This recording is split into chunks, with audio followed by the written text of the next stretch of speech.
Hey, hello everyone. This is Jitan Singh, and today I'm going to explain you modes of reproduction. In previous class, we discussed about introduction of plant breeding. So आज हम start करते हैं modes of reproduction. Modes of reproduction क्या होता है? Modes of reproduction modes of reproduction क्या होता है? तो उससे पहले मोड्स ऑफ रिप्रोडक्शन जानने से पहले हमें जानना ये जरूरी है कि रिप्रोडक्शन क्या होता है. What is the reproduction? तो रिप्रोडक्शन जो होता है वो रिप्रोडक्शन एक प्रोसीजर है. Is development of reproduction is the development of new individuals from preexisting ones. So इसमें जो प्री एग्जिस्टिंग सेल्स होते हैं वो एक नए सेल्स को फॉर्म करते हैं. Now this manner is which in which they originates is called modes of reproduction. यानी कि जिस मैनर से ओरिजिनेट करते हैं इस मैनर को हम मोड्स ऑफ रिप्रोडक्शन कहते हैं. इसको हम दो क्लासेस में क्लासिफाई करते हैं. First one is asexual reproduction and other one is sexual reproduction. What is the sexual reproduction? Sexual reproduction involves fusion of male and female gametes to form a zygote which develops into an embryo. जो mail और female gametes होते हैं वो fuse होकर के और एक नया एम्ब्रियो में डेवलप होते हैं. That is the sexual reproduction. All the seeds propagating species belongs to this category और दिस ग्रुप. सो इसके टाइप्स की बात करें तो जो सेक्सुअल रिप्रोडक्शन होते हैं वो मेनली वो दो टाइप्स के होते हैं. That is the sporogenesis and other one is gametogenesis. What is sporogenesis? Sporogenesis, production of microspores and megaspores is known as sporogenesis. Microsporogenesis क्या होता है? Microspores क्या होते हैं? Microspores is वो और माइक्रोस्पोर्स में प्रोडक्शन ऑफ एंथर होता है, यानी यहाँ पे एंथर का प्रोडक्शन किया जाता है. एंड मेगा स्पोर्स में ओव्यूल्स का प्रोडक्शन किया जाता है. इसको हम स्पोरोजेनेसिस कहते हैं. इन दोनों के प्रोडक्शन को यानी माइक्रोस्पोर्स और मेगा स्पोर्स के प्रोडक्शन को ही हम स्पोरोजेनेसिस कहते हैं. Now gametogenesis. What is gametogenesis? The production of male and female gametes in the microspores and megaspores is called as gametogenesis.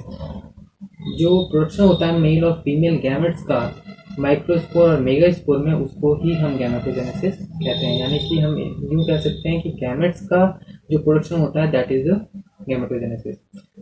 This refers to the production of male gametes और sperm. ये male gametes और sperms का इसमें जो है कि production होता है. In what is the micro gametogenesis?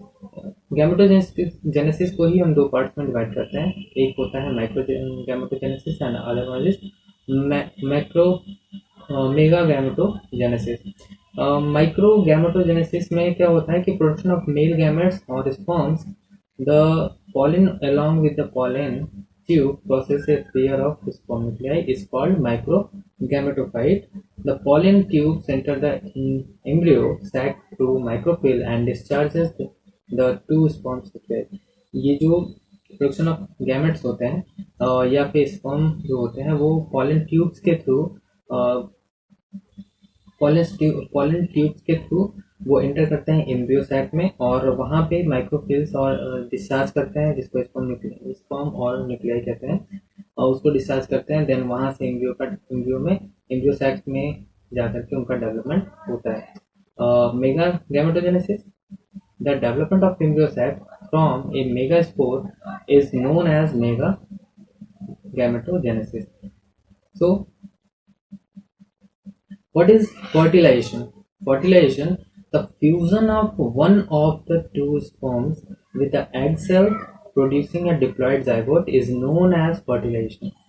Okay, the fusion of the remaining sperm with the secondary nucleus leading to the formation of a diploid primary endosperm nucleus is termed as triple fusion.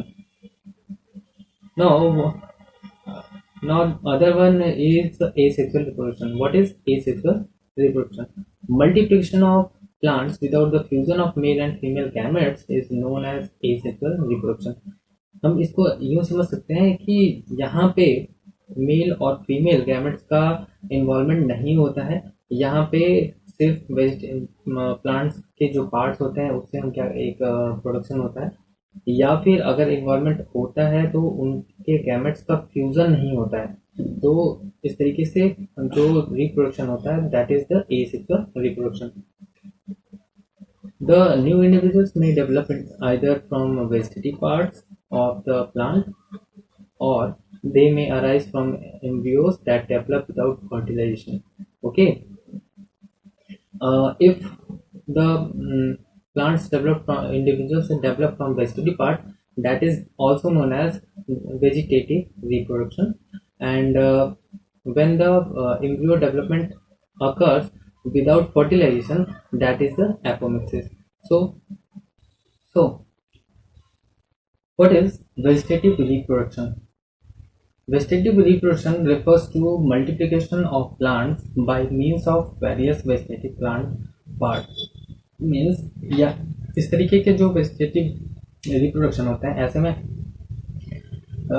सिर्फ और सिर्फ plants के vegetative parts का involvement होता है। अगर उनके involvement से जो मल्टीप्लिकेशन होता है प्लांट्स का, that is known as vegetative reproduction. So next one is it is of two types. First one is natural vegetative reproduction and other one is artificial vegetative reproduction. What is the natural vegetative reproduction? In nature, multiplication of certain plants occurs by undergoes stems, subaerial stems, roots and bulbs. It's an example of examples like rhizome. Rhizome से क्या होता है कि turmeric और ginger जैसे जो plants होते हैं वो ग्रो किए जाते हैं। ट्यूबर से पोटैटो, कॉर्न से अरवी, बल्ब से garlic and onion. These are the examples of natural vegetative reproduction.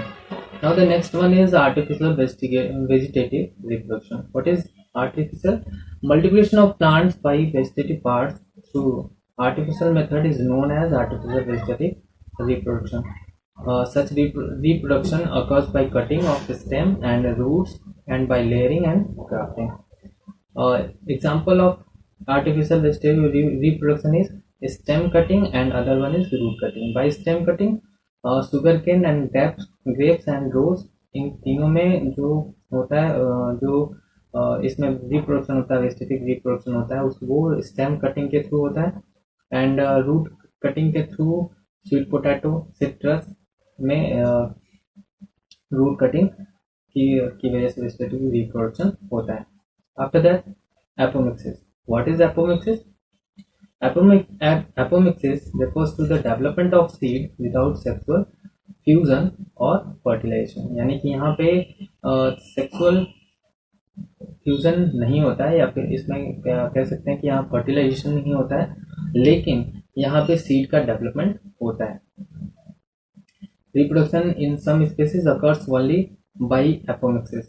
कुछ ऐसे स्पीसीज होते हैं जहाँ पे सिर्फ और सिर्फ उसमें एपोमिक्सिस अकर करता है।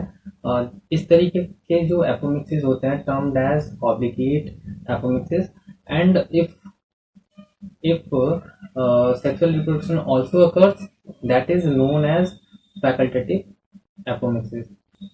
Types of apomixis. There are 4 types of apomixis. First one is parthenogenesis. In parthenogenesis, development of embryo from the egg cells without fertilization, that is known as parthenogenesis. Other one is apogamy. The origin of embryo from either the synergid, one of two small short-lived nuclei lying near the egg in the mature embryo sac of a flowering plant, or antipodal. Antipodal क्या होता है? ये just उसके opposite side में, means की situated on the opposite side, जो opposite side में होता है that is known as antipodal. And synergid क्या होता है? One of two small short-lived nuclei lying near the egg in mature embryo sac of flowering plant, that is the synergid. So cell of embryo sac is called apogamy. Means कि जब origin की बात की जाती है that is the apogamy. Apospory, apospory क्या होता है? Development of second gametophytes without meiosis and spores. So, from vegetative or non-reproductive cells of the sporophyte, the embryo then develops directly from diploid egg cells without fertilization. That is the apospory. Next one is adventive embryonic. The development of embryo directly from the diploid cells of ovule lying outside. That is the adventive embryonic.